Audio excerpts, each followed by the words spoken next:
आज पढ़ेंगे हम लोग ट्राइक्सियल शियर टेस्ट के बारे में। इसके पहले हम लोग डायरेक्ट शियर टेस्ट का वीडियो देखे थे।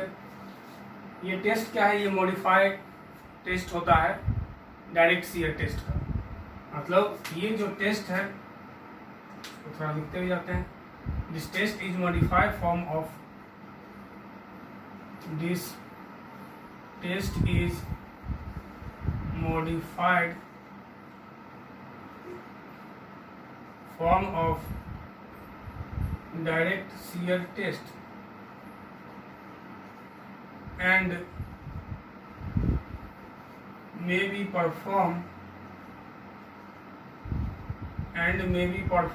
under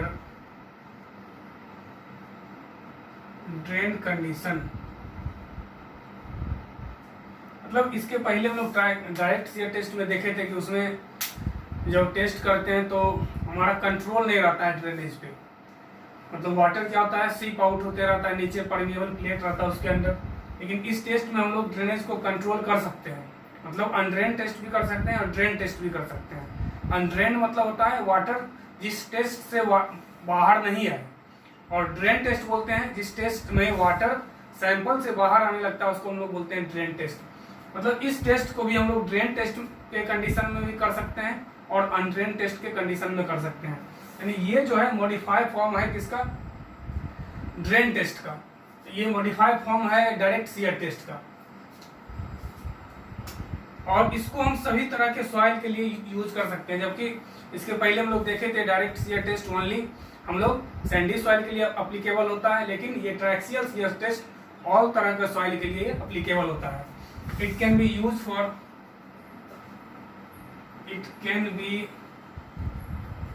for most of the soil। मतलब सभी तरह के सॉइल के लिए इस टेस्ट को हम लोग कर सकते हैं। इसमें सबसे पहले हम लोग क्या करते हैं, एक सैंपल प्रिपेयर करते हैं। और सैंपल एक सिलेंड्रिकल सैंपल होता है, और इसका जो हाइट होता है, मतलब इसका जो ये लेंथ है सिलेंडर का, और ये डायमीटर है मान लेते हैं। तो इसमें जो लेंथ हम लोग रखते हैं इसके डायमीटर का 2 टाइम्स रखते हैं। मतलब इसमें हम लोग क्या करते हैं, एक सिलेंडर प्रिपेयर करते हैं और जिसमें लेंथ ऑफ सिलेंडर क्या होता है, twice the diameter of the sample. मतलब इस टेस्ट को करने के पहले एक सॉइल सैंपल बनाते हैं, और वो सॉइल सैंपल कैसा होता है, सिलेंड्रिकल शेप का होता है, जिसमें लेंथ डायमीटर के 2 टाइम्स होता है। इसमें 2 स्टेज आता है। जब इसको हम लोग करते हैं तो ये टेस्ट 2 स्टेज में होता है। In this test 2 stage are comes up. In this test 2 stage are comes up. मतलब इसमें 2 स्टेज आता है, स्टेज 1 और स्टेज 2। इसमें 2 तरह का स्टेज आता है। स्टेज 1 को हम लोग बोलते हैं कंसोलिडेशन स्टेज। कंसोलिडेशन स्टेज, और सेकेंड वाले को हम लोग बोलते हैं शियर स्टेज। इस दोनों के बारे में पहले समझते हैं। कंसोलिडेशन स्टेज क्या होता है, कंसोलिडेशन आगे पढ़ना है कॉम्पैक्शन चैप्टर में थोड़ा सा। तो पहले कंसोलिडेशन के बारे में हम लोग समझते हैं, उसके बाद इसके बारे में आगे सीखेंगे। जैसे कोई सॉइल सैंपल है, इसको हम लोग कंप्रेस करते हैं, दबाते हैं।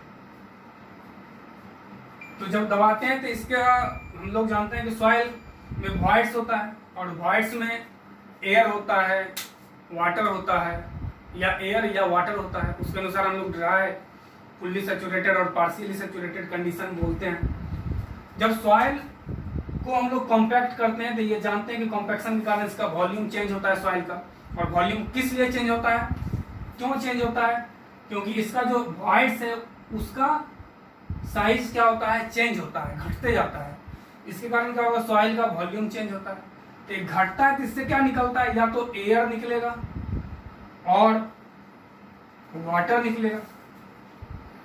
अगर एयर निकल रहा है ड्यूरिंग कॉम्पैक्शन, ड्यूरिंग कंप्रेशन, मतलब जब इसको हम लोग दबा रहे हैं और वहां से एयर निकल रहा है, तो इस प्रोसेस को हम लोग बोलते हैं कॉम्पैक्शन। लेकिन वही वॉइड्स अगर फुल्ली सैचुरेटेड है, व्हाइट्स फुल्ली सैचुरेटेड है, इसको हम लोग दबाएंगे, यहाँ से क्या निकलेगा, वाटर निकलेगा, क्योंकि व्हाइट्स में वाटर है। तो इस प्रोसेस को हम लोग बोलते हैं कंसोलिडेशन। मतलब सॉइल को अगर हम लोग कंप्रेस करते हैं, कंप्रेशन के दौरान अगर सॉइल फुल्ली सैचुरेटेड है और फुल्ली सैचुरेटेड होने के कारण व्हाइट से वाटर लीक आउट होता है, निकलता है, उसी को हम लोग बोलते हैं कंसोलिडेशन। इसके बारे में आगे डिटेल्स पढ़ेंगे, बस अभी इतना ही समझना है। तो ट्राइक्सियल शियर टेस्ट में 2 स्टेज आता है। सबसे पहले इसमें क्या किया, एक सैंपल बनाए, और सैंपल क्या बनाए, तो सैंपल एक सिलिंड्रिकल सैंपल बनाए, और सिलिंड्रिकल सैंपल का जो डेप्थ होता है, वो तो लेंथ होता है, वो उसके डायमीटर का 2 टाइम्स होता है। इसमें 2 स्टेज आता है। इसको सबसे पहले सैंपल को हम लोग एक रबर मेम्ब्रेन में फिट करते हैं और उसको क्या करते हैं, इंस्ट्रूमेंट पे ले जाते हैं सैंपल को। जब ये टेस्ट करते हैं तो टेस्ट करने के दौरान 2 स्टेज आता है, कंसोलिडेशन स्टेज आता है और शियर स्टेज आता है। तो कंसोलिडेशन स्टेज अभी समझे, कंसोलिडेशन मतलब क्या होता है, तो इसके बारे में सबसे पहले पढ़ते हैं हम लोग कंसोलिडेशन स्टेज के बारे में। Consolidation stage, in consolidation stage उसमें क्या करते हैं, एक रबर मेम्ब्रेन में सैंपल को फिट करते हैं, उसी को हम लिखते हैं in consolidation stage a rubber coated specimen is kept between permeable plate and all around confining pressure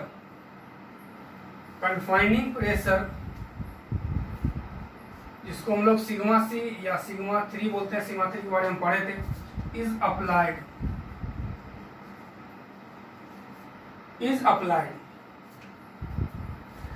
तो सबसे पहले यही मान लेते सैंपल है, और इस सैंपल का लेंथ मेरा L है और इसका डायमीटर मेरा D है, और लेंथ क्या होगा, L इक्वल टू 2D होगा। हम लोग अभी देखे थे कि सैंपल जो प्रिपेयर करते हैं वो इसके डायमीटर का 2 टाइम्स होता है। इसको क्या करते हैं, ऑल अराउंड कन्फाइनिंग प्रेशर लगाते हैं, जिसको हम लोग सेल्फ प्रेशर भी बोलते हैं। मतलब यहाँ चारों ओर वाटर के कारण इस पे प्रेशर लगता है और वो माइनर प्रिंसिपल स्ट्रेस के बराबर होता है। इसी को हम लोग कन्फाइनिंग प्रेशर भी बोलते हैं या मेजर प्रिंसिपल स्ट्रेस भी बोलते हैं। मतलब इस सैंपल पे चारों ओर हम क्या किए, कन्फाइनिंग प्रेशर लगाना शुरू किए, तो सैंपल क्या होगा, कंप्रेस होगा, दबेगा। तो कंप्रेस होगा तो वहां से वाटर क्या होगा, बाहर आना शुरू होगा। इसको पहले मिटाते हैं। जब इसको हम लोग कंप्रेस करेंगे चारों ओर से, सेल्फ प्रेशर लगाते हैं, तो क्या होगा, यहाँ से वाटर बाहर आना शुरू हो जाएगा और इसका वॉल्यूम क्या होगा, चेंज होना शुरू होगा। मतलब वॉल्यूम इसका धीरे धीरे घटना शुरू हो जाएगा। जब हम लोग सेल्फ प्रेशर लगाते हैं तो वाटर यहाँ से क्या होता है, लीक आउट होने लगता है, स्पीज आउट होने लगता है। और एक ऐसा समय आता है जब वाटर निकलना इस सैंपल से बंद हो जाता है, तो उस समय वॉल्यूम चेंज नहीं होगा। वाटर जब इस सैंपल से निकलना बंद हो जाता है तो मेरा कंसोलिडेशन स्टेज कंप्लीट हो जाता है। Consolidation stage is completed when water is not comes up the specimen। अगर वाटर यहां से निकलना मेरा बंद हो गया इस सैंपल से टेस्ट के दौरान, तो मेरा पहला स्टेज कंप्लीट हो गया, यानी कंसोलिडेशन स्टेज मेरा कंप्लीट हो गया। उसके बाद हम लोग स्टेज 2 का चर्चा करते हैं। स्टेज 2 मेरा क्या है, स्टेज 2 जिसको हम लोग बोलते हैं शियर स्टेज।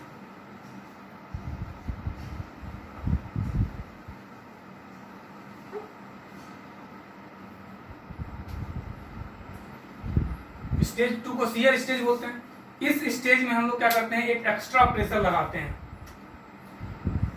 एक एक्स्ट्रा प्रेशर लगाते हैं जिसको हम लोग डेविएट्रिक स्ट्रेस बोलते हैं, और इसको हम लोग डिनोट करते हैं सिग्मा डी से।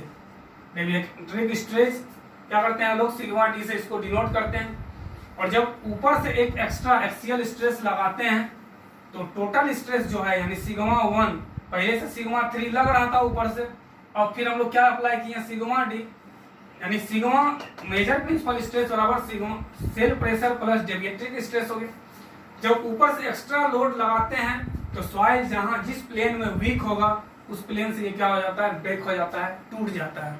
और जिस समय ये टूटा उस समय कितना हमको प्रेशर अप्लाई करना पड़ा ये रिकॉर्ड हो गया, और शुरू में सिग्मा 3 अप्लाई किए हैं, यानी इस सैंपल पे टोटल हम लोग एक्सियल प्रेशर कितना लगाए, sigma 1 equal to sigma 3 plus sigma D.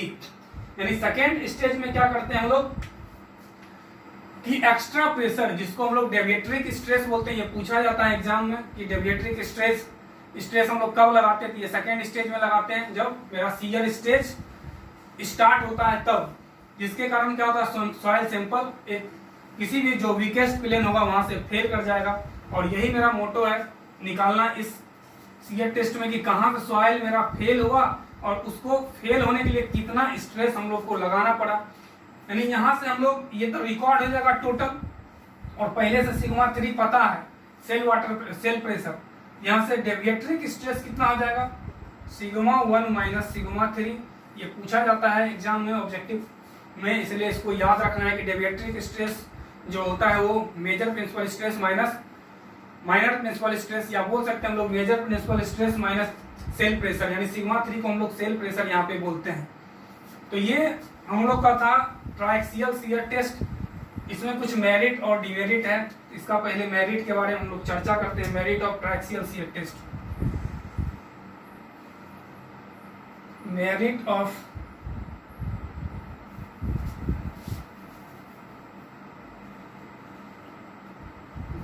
Of triaxial shear test, इसका क्या क्या मेरिट है, क्या क्या इसका फायदा है, क्या क्या इसका एडवांटेज है। तो सबसे पहला क्या है कि इसमें जो सॉइल सैंपल फेल होता है वो एक्चुअली वीकेस्ट प्लेन में फेल होता है, मतलब जहां से सॉइल कमजोर होगा जिस प्लेन से उसी प्लेन में ये फेल होगा। जबकि डायरेक्ट शियर टेस्ट में हम लोग देखे थे कि ऊपर वाला लेयर नीचे वाले लेयर पे स्लाइड करता है, जब हम लोग नीचे से शियर फोर्स लगाते हैं तो हमेशा सॉइल इसी लेयर पे फेल होगा, क्योंकि ये मेरा वीकेस्ट प्लेन नहीं है।